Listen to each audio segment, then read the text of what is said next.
Welcome to Decades of Horror, the classic era. Professor is a genius, and it's a pleasure to work with him. But he's now beginning some experiments that, in my opinion, exceed certain ethical limits.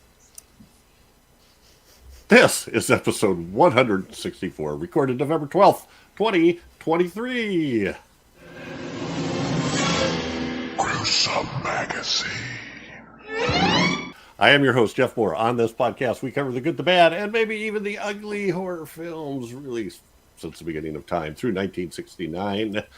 In each episode, we'll discuss the monster, spirit, psychos, and villains that have haunted movie-going audiences since the dawn of film history. With me this week are my incredible co-hosts. First up is Chad Hunt, co-host on Decades of Horror. The All of Them. Film producer and director with Wreak Havoc Production, award-winning, and a comic book artist and writer. Chad, how you doing? I'm a little bit ahead of the game. I could see you have a good head on your shoulders. Okay. I do. Also with us is Daphne, the awesome, stupendous, and likable as hell. Daphne, how do you find this stuff? But that's okay. We'll find out. You're welcome. How are you? I'm doing real good. Always nice to see you guys. Okay, and all of us, also with us is Doc Rotten, the most rotten of them all. How you doing, Doc? I'm feeling kind of rotten. I'm feeling good. I'm the feeling smell, the smell. good. This place is gonna be rotten. It is. I'm It good. is. Ooh, those were the days. I'm good. Yeah. This place is gonna be rotten. I love that. I do miss it. I always like that intro. Yeah. Alrighty, well, Decades of Horror and Gruesome Magazine are partnering with Play Now Media on several other channels. The Classic Era is on Classic Sci-Fi Movie Channel, the Classic Horror Movie Channel, and the Wicked Horror TV Channel. So you can see us there as well as on the Gruesome Magazine YouTube channel or on your friendly neighborhood podcast app or on your computer from the website or whatever. But we love it when you do that. It's cool. You could actually watch us on your big screen TV with your app. It's real easy. Yeah, we don't need our faces blown up to that size. No, we don't. Well, Daphne maybe, but not Daphne the three maybe, of us. but not them. Okay, well, spoiler alert. We're going to spoil this movie. It's only 64 years old. But it is German, and just in the last few So years is good enough for him. begotten freely. Yeah, nobody would have been able to understand it anyway. You could spoil the hell out of this. This movie, we're going to spoil it. 64 years old, but it's German, so who cares? So, that's a good thing.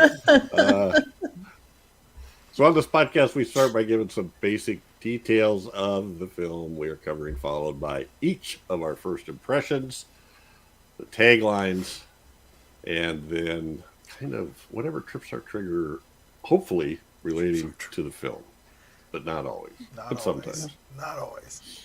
In case we start talking about, our rabid dog stories or our, anyway. I have one. So our topic this episode is The Head from 1959. Written and directed by Victor Trivis. What? You might think. That is not the titular character. Yeah, let's get that straight. This is not the head right here. I tried to put The Head up there, but there was too many alternating light and dark spaces on all the pictures I could find, and I couldn't get the font to show up. So now, this looks like it could be the titular character, the head, but it's not. It's not. He's a very warped character. This is a hiding head in the shadows behind these with his, I don't know what kind of hat that is, but it made him This look guy's a creepier. butthead. Written and directed by Victor Trivis.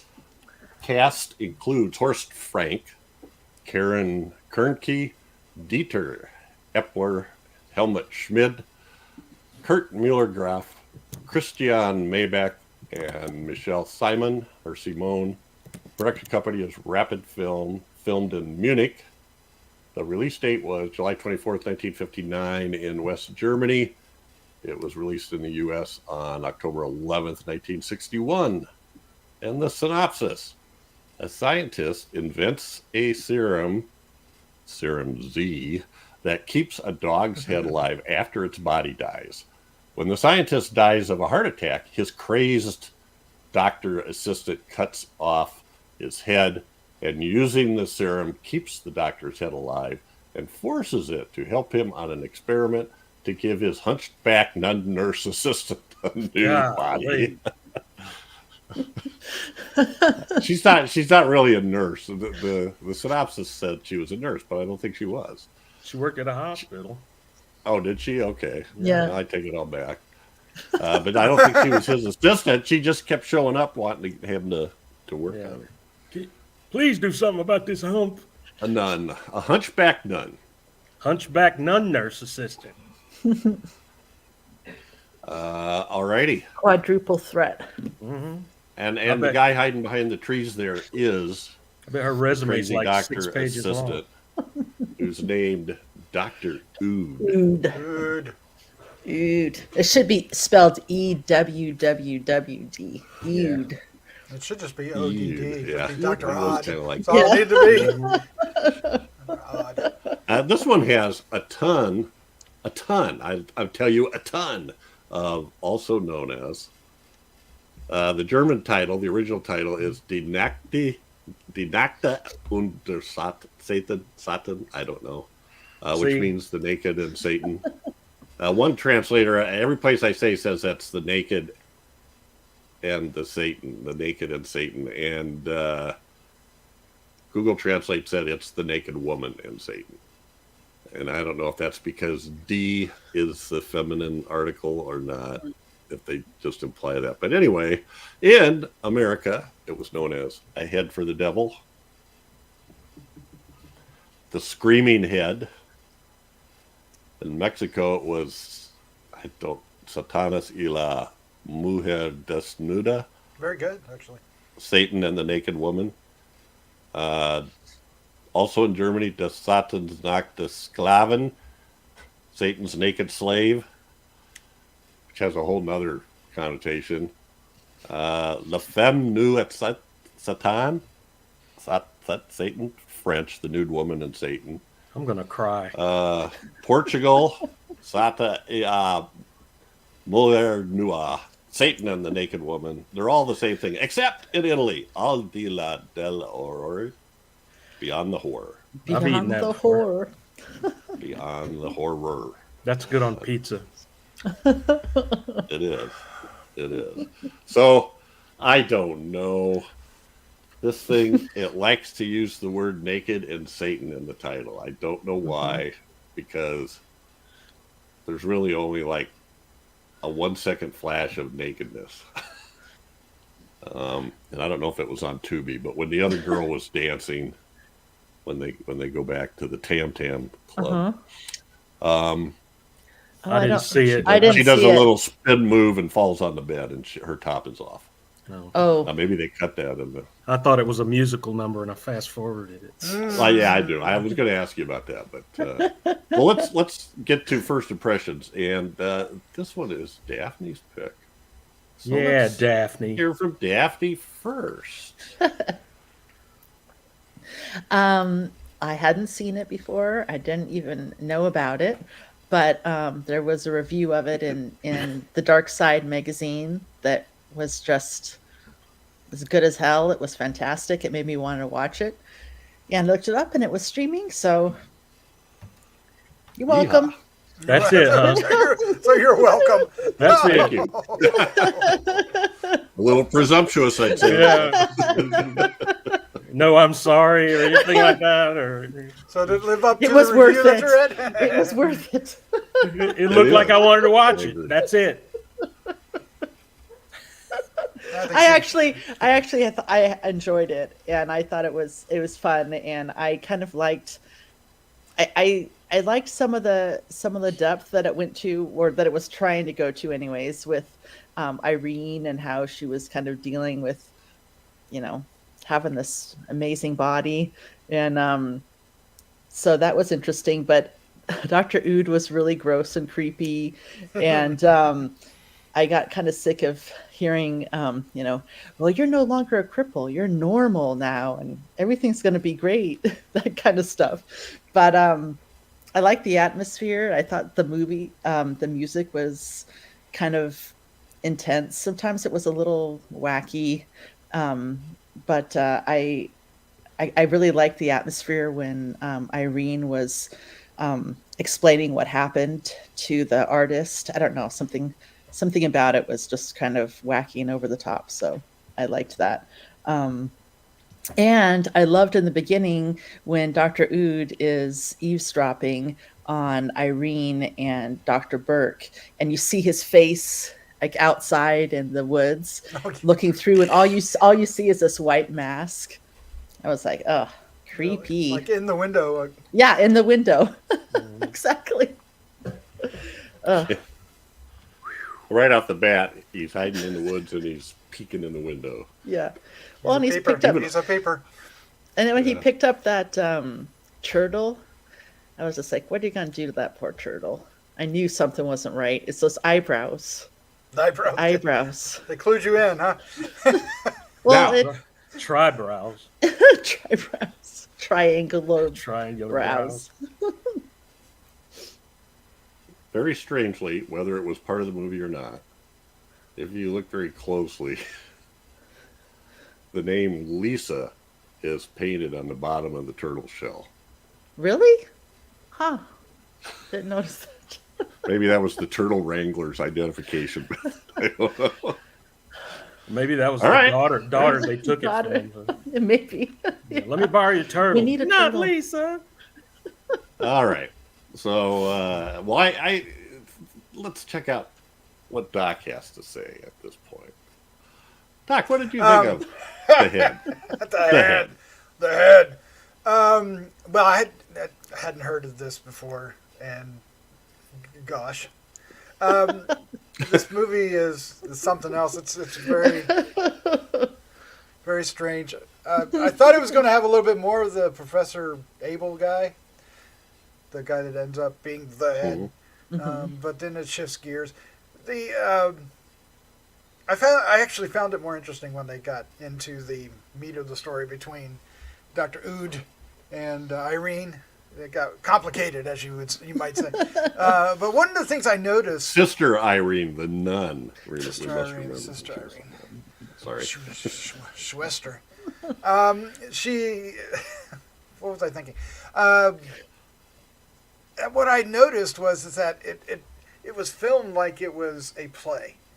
Because literally it was almost all the time it was like, right on, like back off of the people, and you could see their whole bodies, or at least from like the waist up, and they would exit stage left or right. They would, nobody came into the frame or out of the frame. It was always, it was like, wow, this filmed like a play, which made it, I don't know, it was kind of oddly bizarre.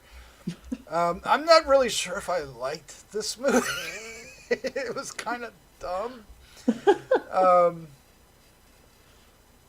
And I don't know. Everybody's kind of icky. I mean, I don't know if there's anybody. I mean, even Irene is a little questionable. Like, what are you doing? Bert seems okay. Which one's Bert? Bert was the assistant that got shot when he was fighting with Dr. Ood on the stairs at the end. Yeah, he was helpful. He was a nice guy. Yeah, but he went along with it. He wasn't the artist guy, was he? The artist guy. No. He's creepy too. There's a lot of creepy people in this movie. What was creepy about Irene? I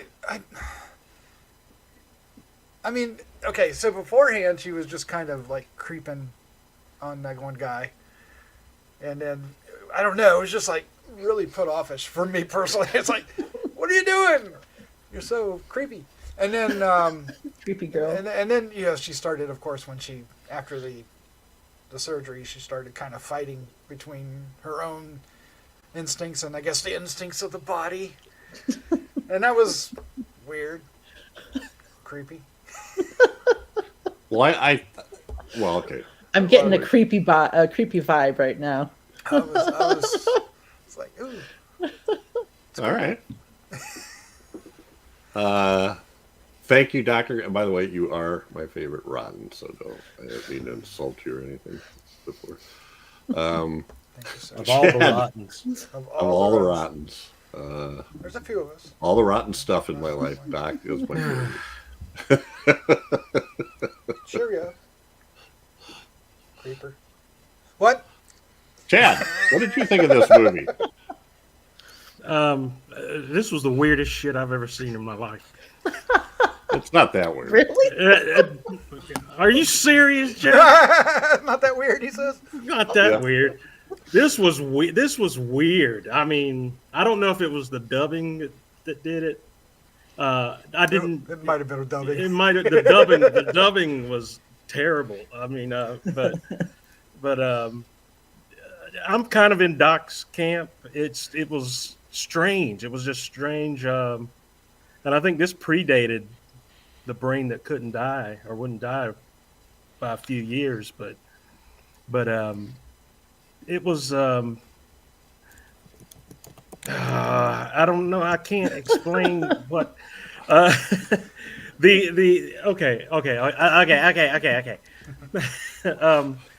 The characters were a little over the top. I kind of did dig the dichotomy of her. She used to be a nun, but she was trying to fight the instincts of the body and the new body and everything. Because at first I was a little confused about, she goes and she sees this artist guy and he goes, well, why don't you come back to my place and see my sketchings? And she's like, okay. And she did. And then he's like, take your blouse off. And she's like, okay. So I was like, wasn't she a nun before? And then I realized, but the head of Dr. Abel or whatever his name was, just, I felt so bad for that guy. He's like, every time somebody would walk by, he's like, would somebody please unplug these wires and kill me? Please. Hey, you, help me. And nobody would help him, Pretty much just like that, too. Yeah, that was an awesome invitation. He's coming. I can't help you right now. He's coming. And so it was a strange movie. I think I might have enjoyed it better with subtitles and the real German soundtrack. Yeah, the German soundtrack. I think I might have enjoyed it a little because the dubbing just kept taking me out of it. It was so stupid. The dialogue that they were putting in over that, but I had fun watching it. I did. I laughed a lot and Intentionally or unintentionally? I don't know. I couldn't tell at some points if it was intentional or what. But anyway. All right. Well, just to clarify, The Brain That Wouldn't Die was released in '62. However, it was shot in '59. And that's when this was released. So a lot of similarities, but hard to tell where the influence came. So, okay. So I, of course, what Daphne saw was a review of a Blu-ray in this magazine, and so I looked and found the Blu-ray was available on Amazon and grabbed it. And it allows you to listen to multiple. You could watch the German language and have German subtitles or English subtitles, and you could watch the English dubbing, and I think maybe you could only do English subtitles with that, maybe, or German subtitles, I don't know. But anyway, so the first time I watched it, I had the English dubbing, and First time you it watched just sounded really inane. I watched it like 3 times. Oh my God!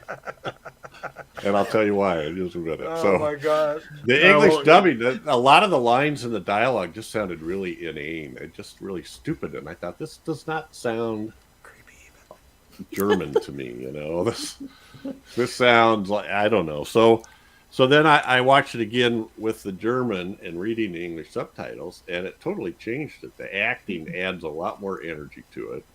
And the subtitles, it's one of those movies where the subtitles are different from the dubbing.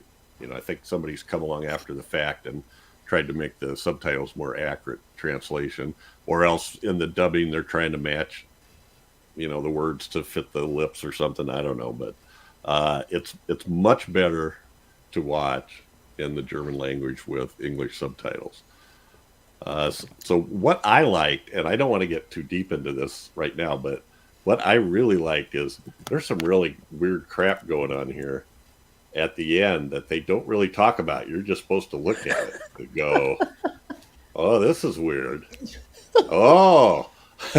So anyway, not to mention Dr. Ood and the head and one of the things that's interesting is all of the marketing, at least in the U.S., plays up the naked and you know, the strip teasing, right? This club, and there's no nakedness to speak of in this movie. You know, like he talked about taking her blouse off. Well, what she drops it off her shoulder. She doesn't really take it off. She doesn't really.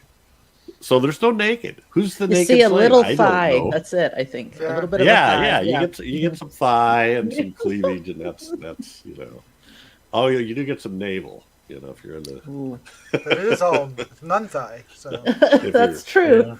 If you That grew kicks up up on a Iberian notch. Genie I guess and it's- lived for that, you know. I guess it's nunsploitation in that manner. So I guess It is. really It is. realize And it actually, there's several things that kind of reminded me of some other movies, so we can talk about that later. But this, you just keep finding out more and more stuff. There's backstory to all these people. There's backstory to the stripper, Lily, has a connection with Dr. Ood that we don't know about, and apparently she doesn't remember all that well. And then there's backstory for Dr. Ood. I don't know that there's not much backstory for Irene, Sister Irene. But anyway, I enjoyed the hell out of it. And I think I was predisposed because the minute that jazz soundtrack hit in the opening credits, I was like, I'm in. I don't even care if there's any movie here. I just want to listen to this music. And there's some interesting stuff about the music, too, that we could. I had the opposite on reaction. later. to that. oh no! This is quintessential 50s jazz, not freeform jazz, but like jazz, like in the soundtracks for Peter Gunn, or I forget the name of the series that starred John Cassavetes, Johnny something or another. I'll think of it here in a minute, but it's like that. It's these weird, they're sort of film noir, dark street raining, you know, Makes you think of cigarettes and poorly lit horn rooms. blaring and stuff like that. So anyway, that's it for first impressions. It's almost Monday morning now, but it's now Oh my time god! for taglines with Chad. This can't have that many tickets. Oh my god! These No. are awesome. These Oh are my the God. best. I mean, this movie is made for taglines, I think. Oh, no, I was thinking, oh, there may be 2, 3, maybe at the most. Okay, I'll do my best. I know you will. Taglines for the head are as follows: the body is gone, but the head lives on. I'm a poet and didn't know it. Yeah. It does. It's true. Yeah, It's true. and I love the way they always. What happened to his body? Oh, it was found mangled by the railroad tracks. Yeah. Everybody, couple of 'em. yeah. Yeah. It just won't lay down and stay dead. I like that one. It had no, No choice comment. but to lay It down. sits on its neck. It doesn't lay down. It was just, yeah. It was just balanced on a little doggy bed there, whatever that was. A film that takes your breath away. Yep. Need my breath back, please. You now need a ventilator. Oh God! Oh my God! Start screaming your head off right now. Chad actually looks like he's in pain. It does. It hurts to read. My soul is screaming on the inside right now. Satan is preparing my special level. Don't scream your head off. No, don't scream your head off. Nothing in this lifetime or the next has prepared you for your encounter with the head. So, no mention of Satan. Okay.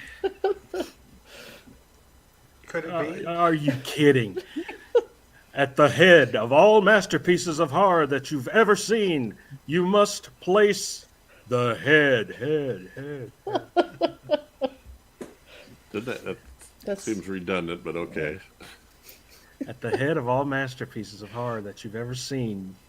for dramatic effect, you must place the head. Meet the scientist with a completely detached point of view. Detached. Get it? I'm sorry. Detached. That's Yeah. just good because it's just so bad. Ugh. That's a dad tagline. It is. So much so. And then permit us to introduce you to Irene, who wears her own face amidst and the body of a murdered striptease. And then Chad, you look confused. Sorry. I don't know what's going on. That was all one long sentence. I was trying to make it Okay. less confusing, but apparently that didn't work. Oh, you put that sentence together yourself? No, it was a long sentence. I'll show you on the posters. And then permit us to introduce you to Irene, who wears her own face and the body of a murdered stripteaser. Yeah, that's what I thought. It didn't work And well that way then- either. No. And then start screaming your head off when all else fails. Ah! They had me I'm sorry, at Chad. detached point of view, Get me I the guess. hell, get me the Detached hell point out of of view. here. Detached point of view is awesome though. And that's been Taglines with Chad. I wish that was really happening to me right now. I wish I really had a can bashed through my skull right now. All right. And now it's time for the posters. This is the one I see the most places, but it's at the head of all masterpieces of horror. And then that one that I just read to you, the one with the ... dots and the detached point of view, that's the small print on the bottom right there. Chad. Right where Lily's like dropping her veil or something, her robe. Their pants. There's an exercise in minimalism, isn't it? It's just like, A little bit. Careful, don't drop it. Oh, I forgot that one. Oops. Right under the head, it says, careful, don't drop it. Oh, that's hilarious. Oh, you gotta be kidding me. I like the little So that one's pretty spine pretty sticking out of the bottom of it. forward. Then there's this one. It just won't lay down and stay dead. That's because it has no limbs. Start screaming. Same thing. We got the head. We got the. We've got Lily there, beginning her act. Now, Sorry. here's a couple Italian posters. What is Not that? like the usual Italian poster. The bottom one doesn't So the make first a lot one- of sense. Kind of feels like a film noir, or in that review, Yep. Daphne, this compared this movie, or said this movie had some aspects or characteristics of krimi, which are like German crime films, sort of a subgenre. And I think maybe that's where that comes from. And that's not, they're not playing up the head there at all. No. You do get the woman who's scared by the headless statue, I guess, in the one picture. But the other one is just Dr. Ood grabbing her from behind Uh-huh. And then I guess that's the head screaming behind him. But Yeah. there's no way you can tell that's only the head. Yeah. It's pretty creepy though, that poster. That worked. He looks like that fella from Poltergeist. The fella. Huh? The fella. The fella from Poltergeist. Oh, The preacher man. I can't remember his name now. Poltergeist. Is that Poltergeist 2? Yeah. Yeah. You're right. You're absolutely right. I like Yeah, this this is one. one of my favorites because I didn't see any bats, even in the There- striptease. I know. Strategically placed bats at that. Yes, yes. I do like it. That's though. that's IG safe. And the nun headgear IG is safe. no longer nun headgear, is it? And the head is like some sort of demon Satan thing, you know. Misleading. And then we get all these bottles along the bottom too. Okay. It's a lab. It's a lab. It's a scary lab. Working So in the that's, lab. you know, that one would be French, I believe. So And confusing. then what'd you say? This is so confusing. And then the top one is just similar to that drawing in the Italian, right? Which actually has a German title. Oh, But you just see how creepy Ood is there. I mean, he just is Yeah. like, he has no. gives me the old chloroform. Yeah, he's an a-hole. That's me. Indeed. And Indeed, this- sir. He's an Ood hole for sure.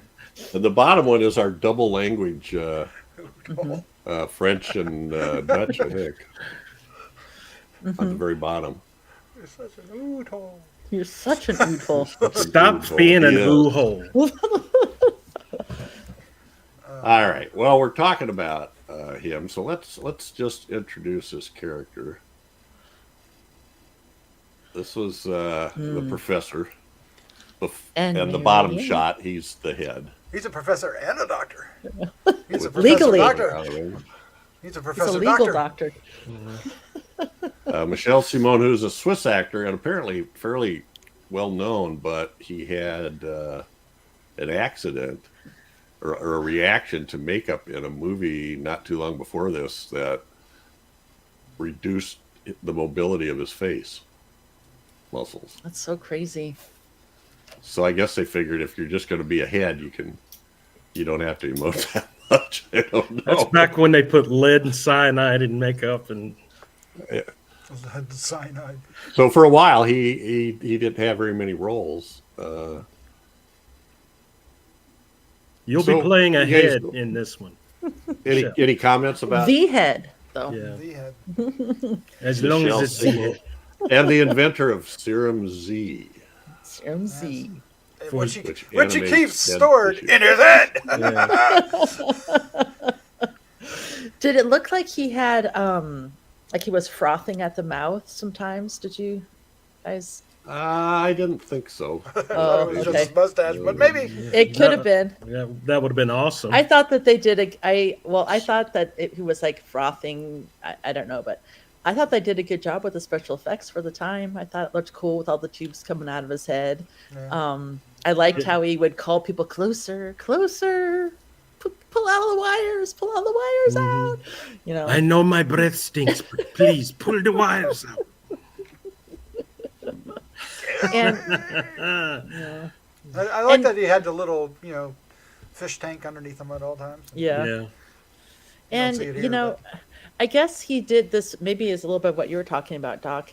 Is that he did kind of go along with it and set Irene up. I mean, yes, he was lied to by Dr. Ood, but how could you trust Dr. Ood after he took your head off and then keeps you alive? Like a dog. He's not going to. He's not going to keep his promises to not hurt Irene. But, Well, speaking of Dr. Ood, Rude. There he is. Jeez. Creeper in the Horse- window. yep, there's that. Horse yeah, Frank, I thought he was really Okay, good. so you guys got to explain something to me. So toward the end, he goes like bonkers in the head. ha ha, and he's talking about he's got some kind of disease, and he just like rambles and what? Okay, somebody set me straight. What was happening? So Well, he said, Go ahead, didn't he say somebody did some experiments on his brain and made him a genius, but then the genius made him mad? Yeah. And There was a mad doctor that experimented on him. which came out of nowhere. It came out of nowhere just suddenly, Yep. and he's like throwing his face out the window, screaming at something. I don't know. And he I was made like, me a genius. I know. Like what Yeah. the hell is going on? That was a The little. most genius of all time. That was awesome. And I wasn't sure if the doctor who did those experiments on him was the same doctor that he mentioned that recommended him for the job. I don't know. You're right. There was a lot of backstory, and I didn't understand the why same he was name. doing. Was it okay? I was trying to remember that. Was it He said If it Dr. was- Hartman was Was the it? guy Yeah. that operated on him, and then he starts. That's who the professor says. Oh, you got a great recommendation from Dr. Hartman. Which I thought was interesting. I don't know.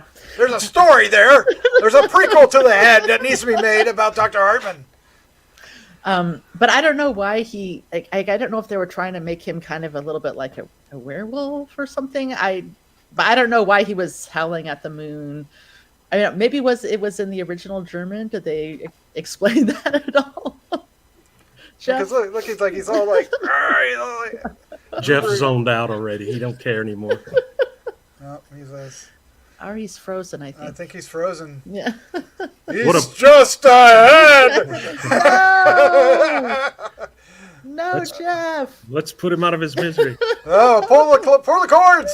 Pull the I'm cords, here. sir. I'm here. Oh, it's too late. Anybody say anything I should have heard? He's phased into the next dimension.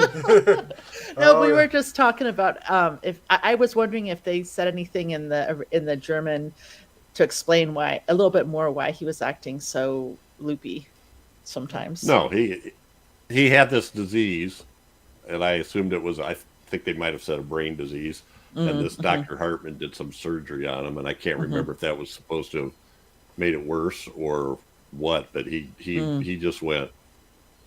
He went totally bonkers there at the end, didn't he? But it was just like I don't know where there was no build up to it. There's no hints, right? Yeah, that is true. And at first, when he did it the first time, I thought maybe he was dealing with the fact that he just killed the Dr. Burke, and he was like troubled by it. But I don't think so. I think that was just them starting to establish that he has some sort of issue himself. Well, it beyond the kind of obvious starts when issue. it's kind of, and I think it's a great scene. I mean, it shows the guy's range. He's at the window, leaning out the window, and he starts sort of doing this soliloquy, and then he turns around and goes back in the room, and that's him in the bottom picture where he's like, "Can I be any creepier?" And then later, before he burns the place, sets the place on fire, he's back there with the professor, screaming about how he's the genius, the most biggest genius of all time. You know, it's. I thought the actor did great. I thought he was super creepy and The eyebrows didn't hurt. the eyebrows, yes, the excellent Great choice. factor.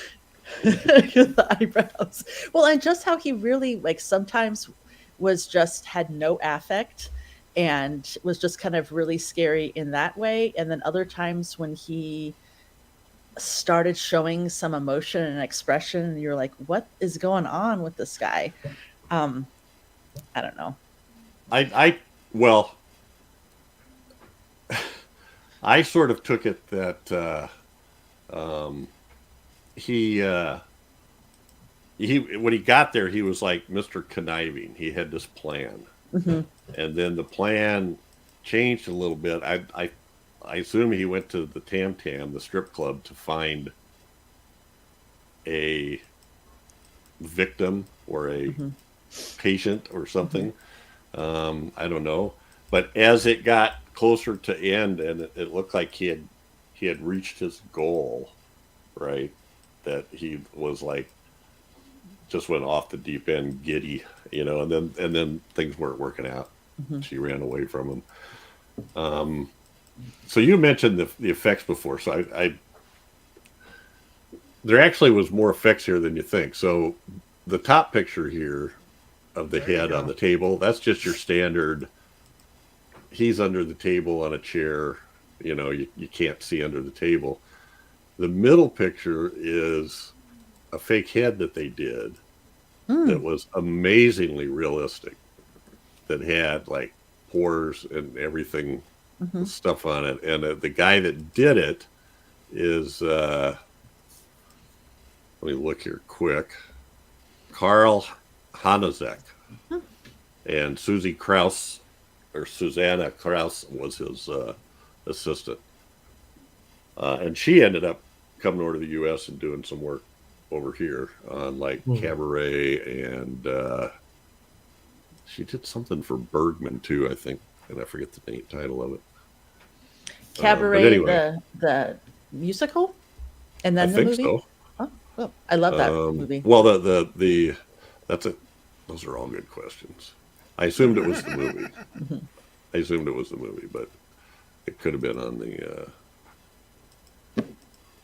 Well, it doesn't matter. I was just like kind of surprised that she did that, but I don't know why I would be surprised. But that was a really I liked the makeup on that. It was a good that effect. head. Yeah. Yeah, so he's the one that made the head, and then the bottom shot there, they actually did an optical effect, where that is the actor there, but with mirrors and some kind of overlays, or I don't know if there's mats going on there, but it's talking to them while they're there in the same picture, and you can see under the table. I thought it was cool. Yeah, they did a good job with it. Which I is don't what you want want to to be see. ahead. Which is what you want Yeah, to see so- in this movie, right? Yeah. What happened to the dog? Maybe. We don't know. The dog is brought up. It's in the synopsis. I'm going, wow, I'm going to see a live dog head. Nope. Nope. You just see the pillow or thingy that it. What's this? Oh, that's where the dog head. Show us the dog. You mean you put me in the same thing the dog was in? Did you clean it first? So Horse Frank, we covered him on the 70s. Oh, really? Yeah. Oh, yeah. What else has he been in? The Cat of Nine Tails. Yep. Oh, really? Yeah. He was Who was creepy he in in that that? too, wasn't he? Sure he was. Before I forget, He was a doctor. Susie Kraus did makeup on Cabaret, Still playing Willy Dr. Wonka, and the Chocolate Factory. What? What? The Odessa File, and I'm trying to figure out quickly what the Bergman one was, and I can't. I don't know Wow. why it slipped to my mind. I love the original Willy Wonka. Yeah, I do too. He's in the original Willy Wonka. Well, she did the makeup. Oh, she did the makeup for it. Okay. Yeah. Okay. So we're back to the. Sorry, shifted gears and shifted back. Gotcha. Well, it bums me out. I can't find the Bergman film that she did. That was probably a No, piece well. of crap anyway. No. Oh, Bergman. Bergman. Overrated. Diddly doo.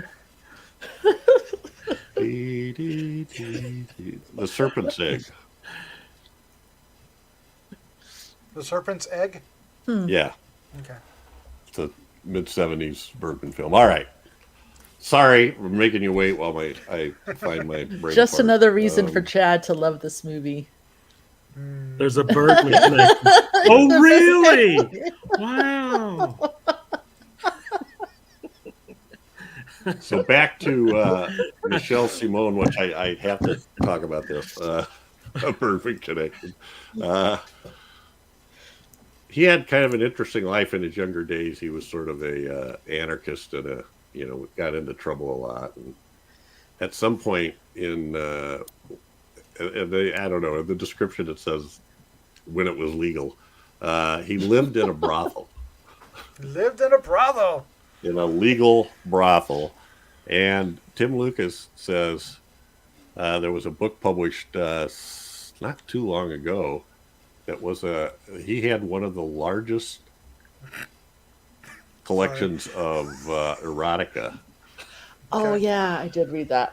Photographs and esoteric stuff, even like Stuff you can get arrested for he nowadays? specifically mentions Don't say it. Don't say it. unique dildos. I said it. Oh. So Okay. good old Michelle, he had another side This to him. keeps He getting wasn't just better and better. a grumpy old man. Did have another like, come closer. All right. Well, Closer.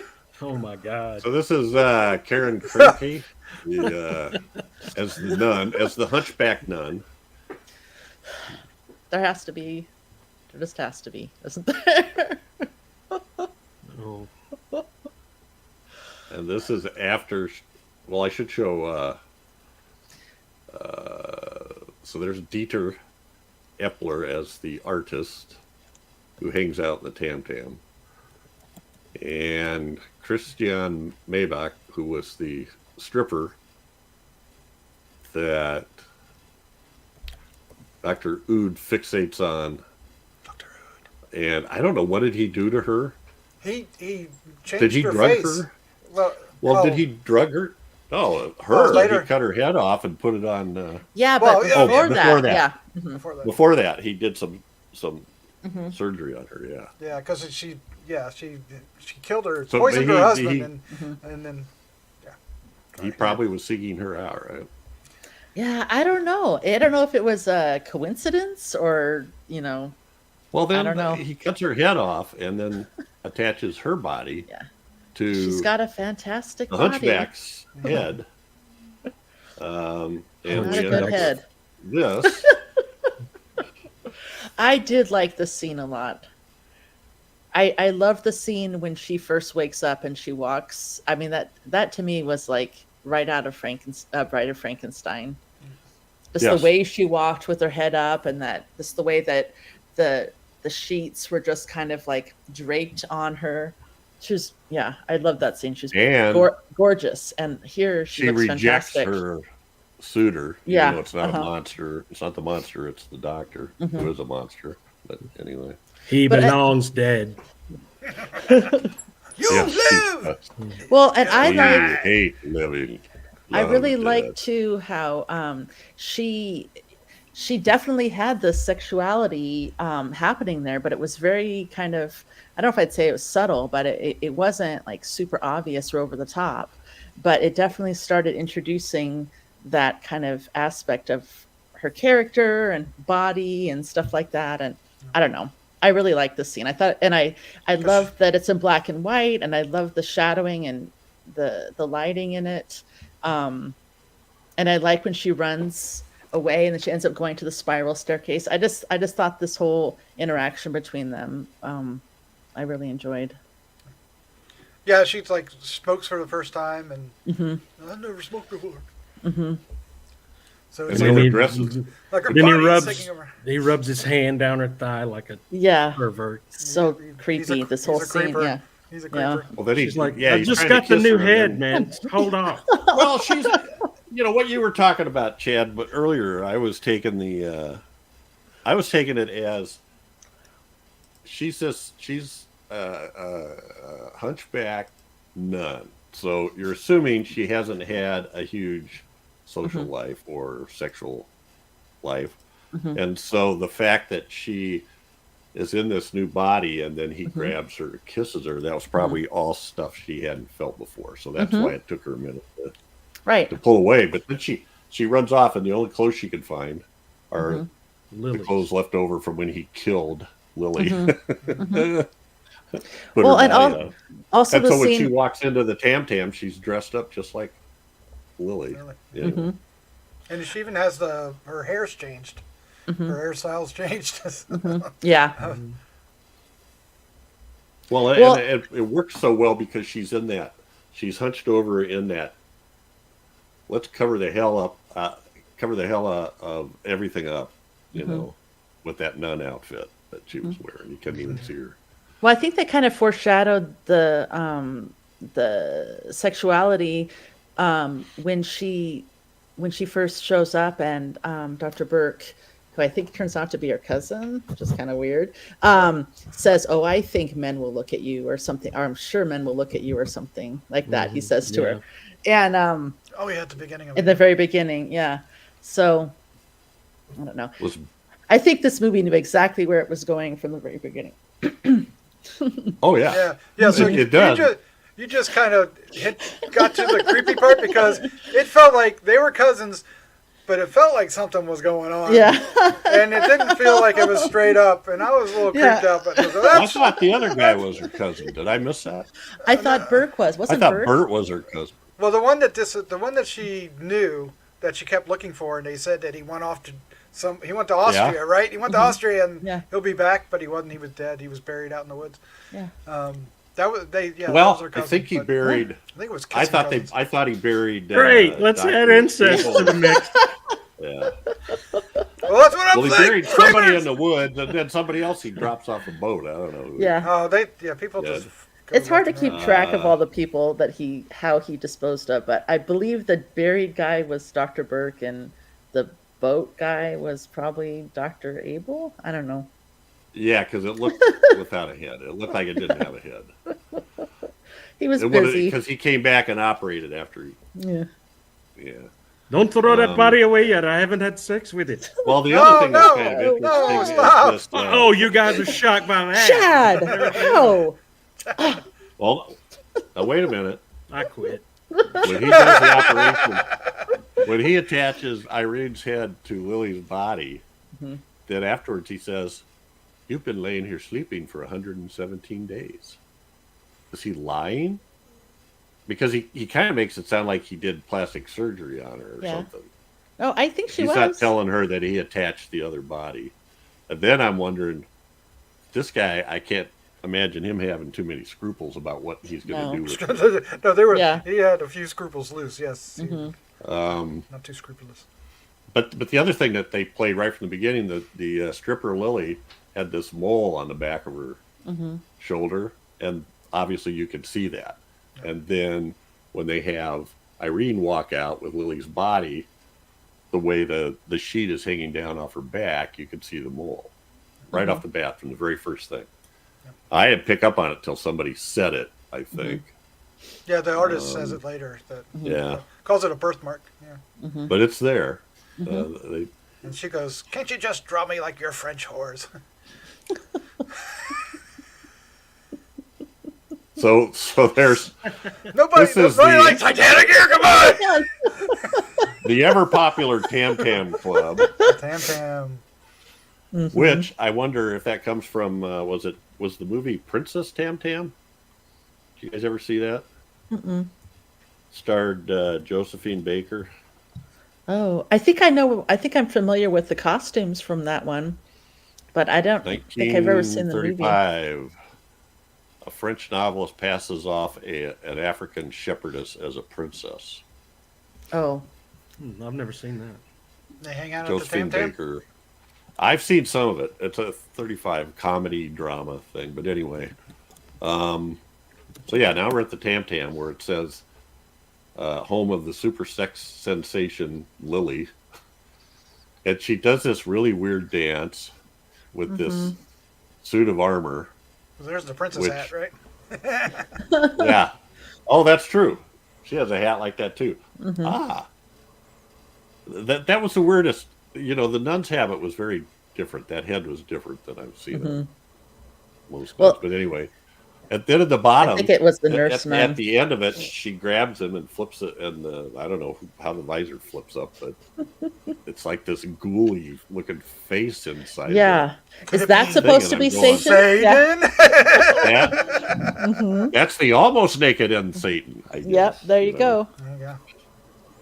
Right there. The naked and the Satan. But it was just a dance routine. Somebody showed the marketing team this picture and nothing else about the movie, so they went, Well, "It's the naked." Give us the most nakedest still from the.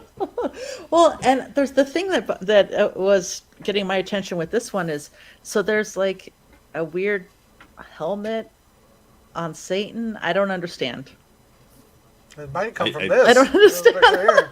Maybe this is what they were trying to imply. I don't know. Well, and that's Christian Maybach.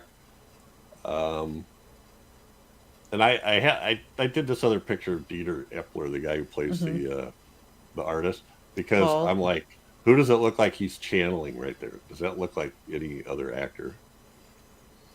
That looks like Mike. He has famous kids too. I thought it Mike was Douglas. Kirk Douglas. Kirk Douglas. That's what I was thinking of. Douglas. Kirk Douglas. Kirk Yeah. Douglas. Yeah. Yeah. Exactly. You, Even always the got to pipe. put your I can't think of what dimple movie in that is, but he's, yeah. Because didn't he play an artist too? And like Played Van Gogh. Yeah. Van Gogh, Gogh, right? Yeah. Yeah. And I forget the name of it though. But Anyway. he, So yeah, she's quite the there she is in her dressing room with the artist, and I think that's when. But the other thing that happens, there's a lot of things in this movie that they don't play off of. They don't make it obvious, but there's a lot of beers. in That's this true. movie. Yeah. And That's just true. you brought up the set designer. I think you want to talk about that. Daphne? Oh, well, I do find this movie very atmospheric, and the art director was Herman Warm. He also was involved in collaboration with another production designer and set designer on the Cabinet of Dr. Caligari. So it's like a little bit of German expressionism stuff, and he was in some Fritz Lang. He was a production designer in some Fritz Lang movies, 1921, some Murnau, Haunted Castle, and Phantom. And he was art director in Vampire, and art director and production designer in Passion of Joan of Arc. And another Dreyer film. Yeah, So, Dreyer. So, I mean, he definitely has I could see that lending that to the feel of the movie. he's got 'cause he's got a foundation in expressionism, and it's you could see that here. I didn't go digging, but after I sort of figured that out, I told you I watched it several times, but the one time I watched it, I'm just looking for set designs and listening to the music. Yeah. And the other thing that's weird about the music is they had this sort of energetic jazz going on in some of it. But when they were in the lab in the professor's house, it was just weird. Yep.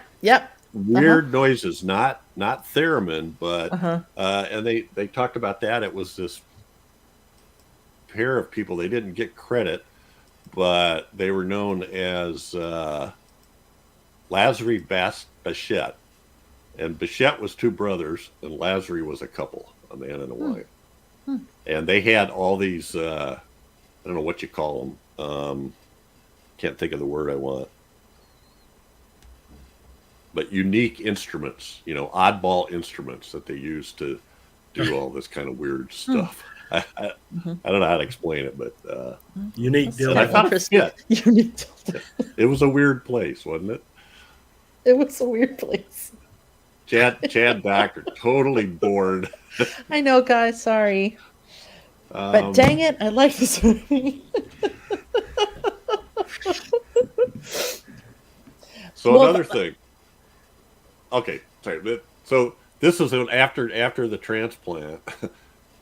Irene goes to talk to the artist. The artist has her come and asks her to be a model. So in the artist's studio, there's just stuff everywhere. But it's not strange at all that it would be there, but fitting the movie, there's lots of partially finished busts sitting around, lots of heads. And then it's kind of hard to see, but on the wall behind him in that bottom picture, there was a nude laying down, and where that curtain is pushed, her head is cut off or covered by the curtain. So you have the beautiful body and the no head, but I don't know. And here's the really creepy part that I suddenly realized was good old what was his name? Paul, the artist. The artist. His dad was a judge. He's now part of a really weird menage a trois that consists of his ex-lover and his new lover in one. Oh yeah, and he had no problem going there. No, hey, I just got a new. Hey, Paul, I just got a new head put on. That's A great. better head than you had Ah, before.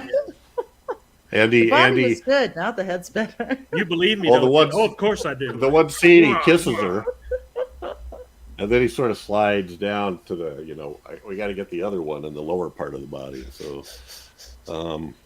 I don't know. I just thought this was great fun in all I knew places. you'd Set like it. design, acting, music. I love I love that 50s jazz stuff. I just love it. Well, I really liked. I really thought that the actor who played Irene did well. Both the actors, Lily and Irene, but with Irene, I really felt like she, like that part when she's looking at her body in the mirror. Yeah, And yeah, first yeah, the lower part of the mirror is covered, so she didn't want to look at her below her head, below her neck, and When she was a hunchback, when she right? yeah, and Yeah. then she tears it off, and she all of a sudden. So I really felt like she, was feeling things she hadn't felt before about herself, that and I don't know. I appreciate it. Because she Maybe it's realized because I'm a girl. I don't know. And I like seeing women that there's, more going on, and there's definitely some sexuality happening there. And she was kind of doing things that maybe she, for some reason couldn't think that she could do or wasn't interested. I don't know. I can't go She that had deep, the- but she was liberated, I guess. yeah. She had But the she- best story arc with the most development of any of Yeah. the characters. But she had to buy new shoes because her feet were small. Yes, I loved how they were talking how before she had giant feet, and now she's got the perfect body and tiny feet.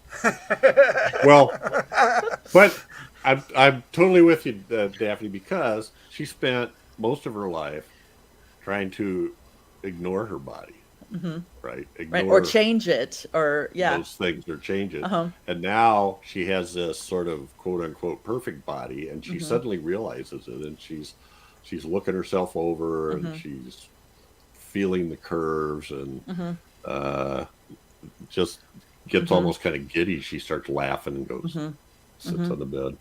But then they don't just make it like, now you can look at her being beautiful. It's like, because she's still, you still see her struggle with that this isn't her body, and so I just And she's still naive. I'd don't like know that. how to Really traveling the world, like going to that guy's place. When yeah. she should know And- better. Don't go to that guy's place. Well, and I just really liked that. I liked some of the scenes where they kind of took their time, like that mirror scene and her waking up and walking down the hall, and I don't know. But Yeah, her interactions with the artists were interesting too. I mean, the whole, I guess slowly she was figuring things out. And I think the birthmark was the thing that sold it. wasn't it? Even when she came home and the little lady, the little bitty lady, was walking around her, Right. She's Oh, She stood up. Her Yeah. landlord, Tall yes, her and- landlord. Yeah. she was Yeah, she's- standing yeah. with confidence and Yeah. and everything. You could tell she felt different. What happened to you? Oh, I had some surgery. I Maria had some surgery. Stadler as Mrs. Snyder, but that was another part that reminded me a little bit of Bride of Frankenstein, the Uma O'Connor role in Bride of Frankenstein. She's kind of this fluttering around landlady, It's, Can I point out something else really gross and creepy about Dr. Ood? Oh, He please. that he has a special drawer in the bar. Either the Dr. Abel did already, which I don't want to believe, but a little drawer in the bar that holds his little knockout pills.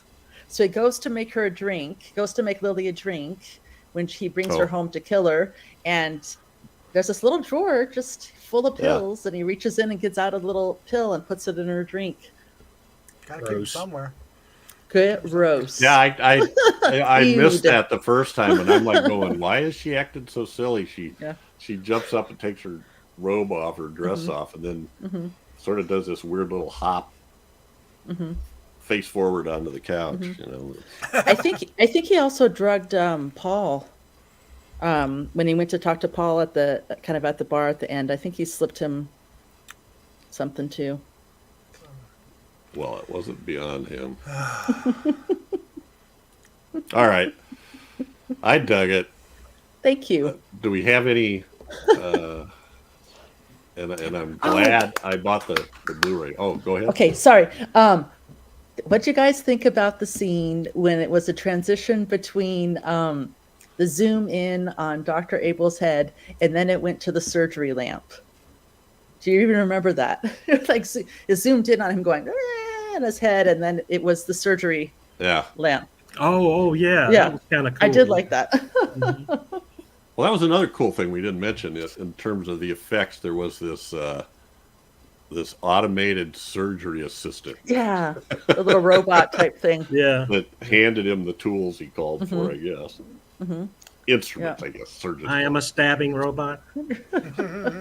That Bert made Here's your for him. scalpel. Yeah. Here's your scalpel. Here's your stupid scalpel. Jeff, on the Blu-ray, is that can that be played only on is it It's region. It's supposed to be Okay. region free. It's, Okay. It it listed is like supposed to be region free? Okay. Yeah, and it played on mine. I didn't have to. You don't have a universal one? Okay. I have a. I don't know. Okay. That stuff's so confusing. Well, a region free will play on any. Okay. Well, because when I was looking at, Go ahead.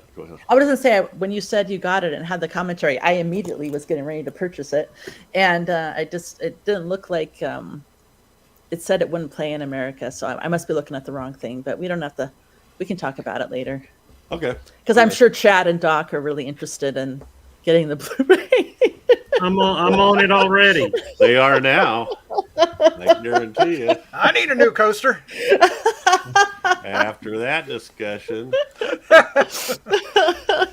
I'll send you a coaster. Hey, win!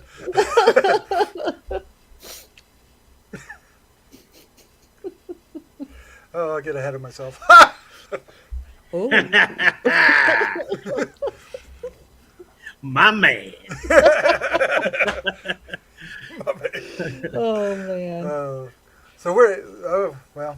yeah, we're done. We're pretty much done. Right? Yeah, we're Anybody got anything else to say?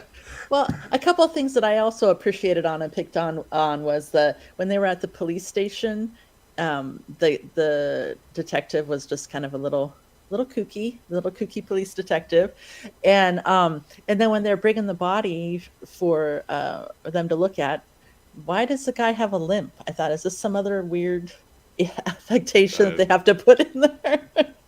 I don't know. don't know. None of it makes sense. He was in the war, maybe, or something. Maybe.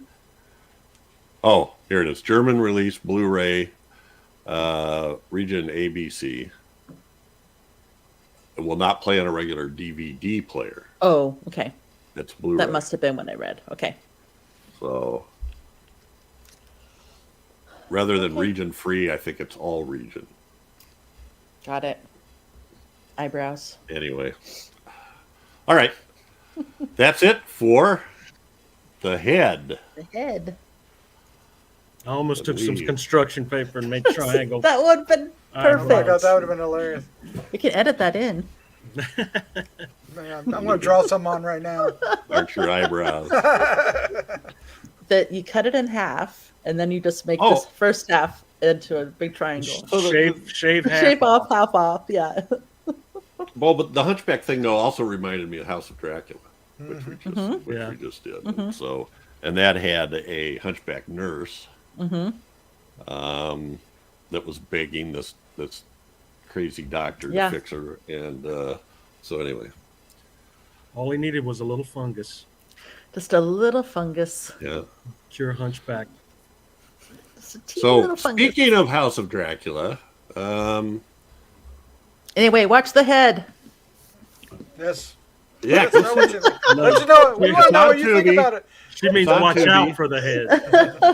and just imagine the dialogue being spoken in German to get the real feel.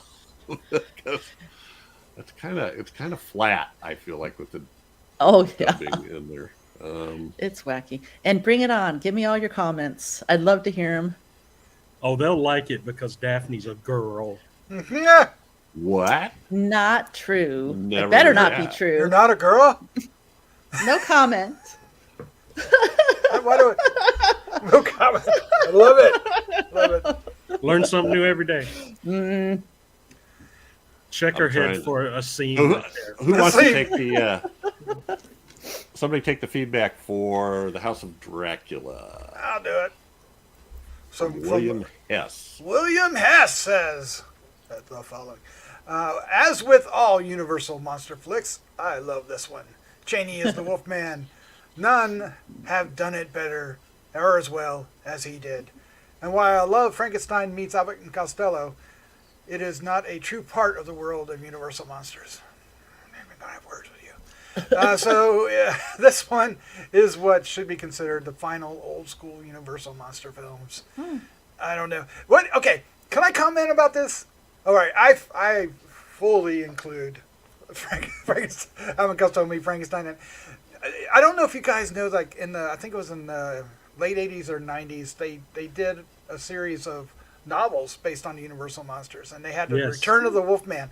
Yeah. And the Return of the Wolfman picks up after Yeah. Abbott and Costello meet Frankenstein, and That is even so cool. they even bring in like some of the characters from it That that is you cool. have like a little bitty parts. It's really interesting because it's not in the present. It's actually like I forget was it like a week or a month or something after it. I think it's a month because it's the next full moon, right? Yeah. Okay. It's been a while since I've read it. I don't have it anymore either, but Yeah, I've but read- you don't get Chick and Blue, but you do. The guy that they slaps him around a lot. The guy that says, "I can do better than that." Police, he's in the he's in the book. He because remember he got bit by the Wolfman, and in the book he turns into a Wolfman too. oh, okay.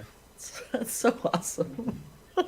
And this was written in the 80s or the 90s? Yeah, I think it was in the 90s. I've got a copy of it Nice. somewhere. I'll have to go find it.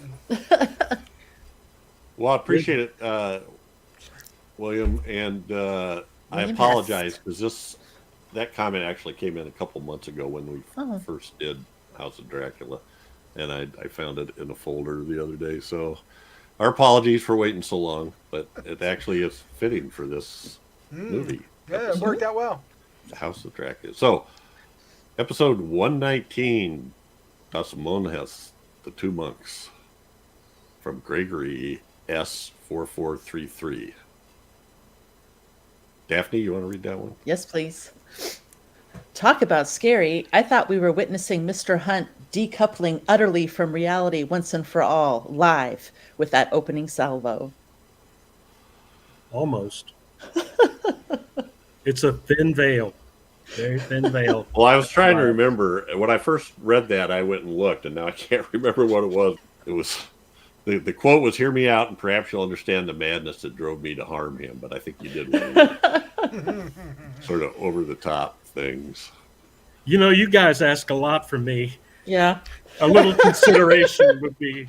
You deliver every Yeah, week. it was perfect, I'm sure.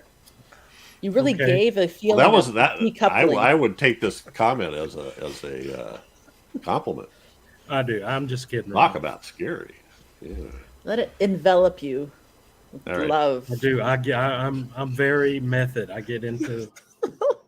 So from Whatever. Isle of the Dead, Oh, moving Val on. Luton film, Boris Karloff, the one before this, episode 163, Michael Zatz. Mikey Z. Did Gee, I Peaches. thought his name was Mikey Z. you say peaches? Yeah, his name is Peaches. Okay. Yeah, Peaches. Can you handle that, Chad, or do you want to pass? I'll pass. Okay. I just. Oh, I'll read it. I'll read it. Okay. I was looking at Scott Wells. I'm blind today. I can't see. Oh, Oh, it was a short one. That's Michael Zatz says, my least favorite Luton horror, but excellent performance by all. Great podcast as usual by GC, especially Chad. mhm. Thanks, Mike. your eyes are messed up, aren't they? Did you see that look? And let's go, Dr. Daphne, Scott Wells. I can do it. Isle of I can do it. Dead. I'll do it.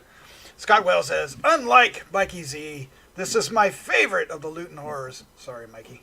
The layers and layers of subtext here keep me fascinated by it. It's often my favorite Karloff performance, changing places at random with the Black Cat. Good picks.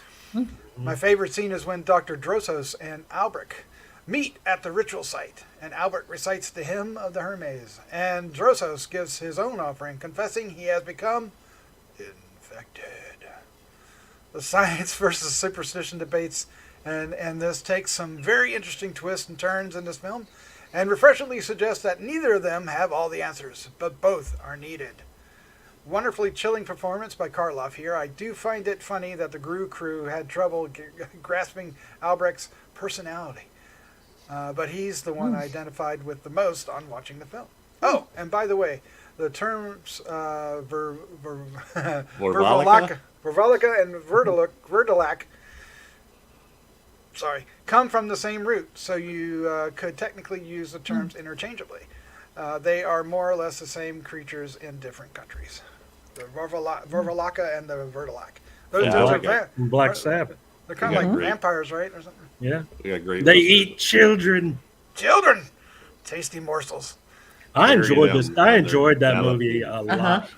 I enjoyed that movie a lot. Which- Isle of the Dead. Oh, Isle of the Dead. Yeah. And I didn't get to be on that one. I was out of the country. Thank you. I had a little chat with Scott Wells. I do love it. And he said, and he told me this, it was his favorite Luton thing. And I said, well, my favorite is probably the most recent one I watched. And he said, well, what is the most recent one you watched? And I'm like, well, Isle of the Dead. But I do. The only one that I need to get a handle on still is Ghost Ship. And I've been thinking a lot about watching that in Bedlam again recently. Curse of the Cat People is just so different. You just can't even. Yeah. It's more of That's a like fantasy. Fantasy, yeah. Yeah. Cartoony type. I mean, I love Karloff's performance in this. It's just so imposing and direct. And then the scene with the dripping water on the coffin and the screams, that chilled me to the bone. Yeah. Really love this film. Great film. And it's one of Karloff's best performances, I thought. Yeah. I mean, he was playing the guy who was so used to everything just being black and white, and it's either you either do this or you die, or that, and he started to become torn as to what was the truth and what to do, and he played that really, really well. Yeah. Well, I think the three Luton films that Karloff did are three of his best performances. I mean, Body Snatcher is really good too. He's got that scene where he kills Bela Lugosi. Yeah, him and Lugosi and that are. And then really Bedlam is also good, but this one had more of in Isle of the Dead. There's more of an art. You know, he's a Yeah, Body Snatcher. He got cheated. Body Snatcher's the only good scenes. He should have gotten nominated. Yeah, the only good scenes I thought were between him and Lugosi. Lugosi, really? Yeah, it's just at the end whole though when he's dynamic riding in that And the cart with the buggy with the thing next to him. the body With the body. I mean, he was nasty. Anyway, yes, appreciate it, Scott. Thanks everybody for the comments. Today it was William Hess, Gregory S4433, Mikey Z, Peachy Mikey Z, and Scott Wells, who has the Mad Saturday Theater. Is that it? Saturday Mad Theater Facebook group. Cool So stuff y'all in there. should go check it out. Join that. There's plenty of ways to stay in touch. Please send feedback to feedback@gruesomemagazine.com, or even better yet, you can leave comments on the Gruesome Magazine YouTube channel or the website, or in Gruesome Magazine's H&R and DOH podcast Facebook group. And in fact, out of these, I think William Hess was to feedback. Mikey Z and Scott Wells were comments on the Facebook page. And I believe the Gregory one for Das Boneheads was in the YouTube channel. So we gather them up Cool the thing. best we can. We love your comments. You guys are so intelligent and into this stuff. So I love learning things from you too. Let's see. That's it for this episode. But every 2 weeks, we'll be focusing on a specific film released between 1920 and 1969. Next up is one chosen by Doc. What are we doing, Doc? Well, you know me. I love Peter Cushing. I love Hammer. So you guys have already done the first Curse of Frankenstein, right? Yep. So Revenge of Frankenstein is next. And of course, you also have in the notes Michael Ripper. Yay! Yay! I love when Michael Ripper shows up. Yes, Revenge of Frankenstein. Cool. That's the first thing I always look for when I watch a Hammer Is Michael Ripper. monster movie. Is Michael Ripper in this one? Because sometimes he looks so different, it's hard to recognize him. Like in the Curse of the Werewolf, he was really crazy. But okay, that's going to be fun. He was. And you know what? This is like a double hit because we're doing 70s. The next 70s will be Curse of the Mummy's Tomb. Oh, and I picked that one too. Oh, Curse from the Mummy's Tomb. well, I'm Doc. predictable. Well, every once in a while, as our rotation shifts around, all of a sudden it's like one guy has to pick everything for all 3 decades before it just happens. So anyway, I'm looking forward to this. It should be fun. Monsters. Frankenstein. Monsters. This is a Hammer. Thank you guys. I appreciate it. Everybody adjusted for me this last week, and I really appreciate it. It meant a lot. Whatever. I was hanging out with my brother. Cool. Brother's got a hug. We watched The Bride of Frankenstein together. nice. We Nice. also watched, gosh darn it, It's a Wonderful Knife. Oh, It's a Wonderful Life. Yes. I watched that with him, and then I made him and his wife watch The Dark and the Wicked. Oh, okay. Good one. So they sent you home. They sent you home. Okay, gotcha. It's time to go. Time to go, Jeff. Oh, they were bummed because it didn't spell them out. Oh, yeah. Okay, yeah. I forgot to sign off. All right, everybody. Thanks. Thanks to everybody. A little behind the scenes. Thanks, Oh, Daphne, nice. Dad, and Doc. I appreciate it. Phew, I almost told what color underwear I'm wearing. Whoa! Or where It's your the moles usual are. color. Oh, say Yeah. good night, everybody. Good Good night. night. Good night, everybody.